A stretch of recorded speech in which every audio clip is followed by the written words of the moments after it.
31শে October Bangladesh সময় বিকেল 5:30 পর্যন্ত সময় বেঁধে দিয়েছিল ভারত ক্রিকেট বোর্ড বিসিসিআই।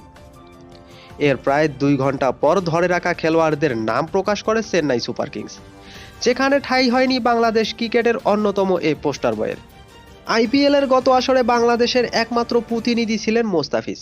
নিলামে ভিত্তিমূল্য 2 কোটি রুপিতে তাকে দলে টেনেছিল চেন্নাই। শুরুতে অবিক্রিত থাকলেও এক্সিলারেটেড রাউন্ড থেকে তার জন্য বিড করেছিল দলটি। অন্য কোনো ফ্র্যাঞ্চাইজি আগ্রহ না দেখানোয় ভিত্তিমূল্যই তাকে পেয়ে যায় তারা। 5 বারের আইপিএল চ্যাম্পিয়ন চেন্নাইয়ের হয়ে গতবার 9 ম্যাচ খেলেছিল মোস্তাফিজ, শিকার করেছিল 9 উইকেট। তবে ইকোনমিক রেটটা বড় বেশি খাপছাড়া ছিল তার ইমেজের সঙ্গে। ওভার প্রতি গড়ে 9.26 করে রান দিয়েছিল গতবারের আসরে। হলুদ শিবিরের ধরে রাখা খেলোয়াড়দের তালিকায় যে 5 জন ক্রিকেটার আছেন তাদের মধ্যে সবচেয়ে উল্লেখযোগ্য নামটি মহেন্দ্র সিং ধোনি।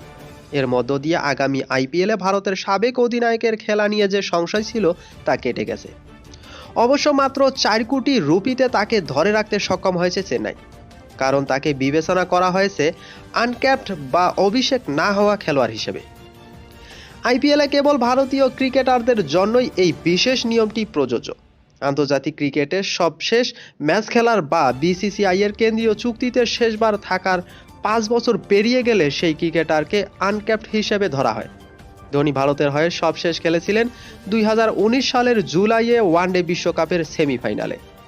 2008 সালে বিশ্বের সবচেয়ে জনপ্রিয় টি-20 আসর আইপিএল যাত্রা শুরু করেছিল। তখন থেকেই এই নিয়ম চালু ছিল। 2021 সালে তা বাতিল করে দেওয়া হয়। এবার নিয়মটি ফিরিয়ে আনা হয়েছে।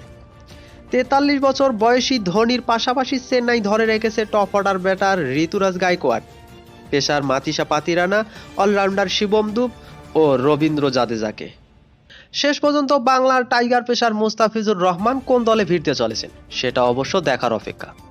তো এই মুস্তাফিজ সম্পর্কে আপনাদের যদি কোনো মন্তব্য থাকে তাহলে অবশ্যই কমেন্টে জানাবেন। আর ভিডিওটি ভালো লাগলে লাইক এবং কমেন্ট করতে ভুলবেন না। সবাই ভালো থাকবেন, সুস্থ থাকবেন। আল্লাহ হাফেজ।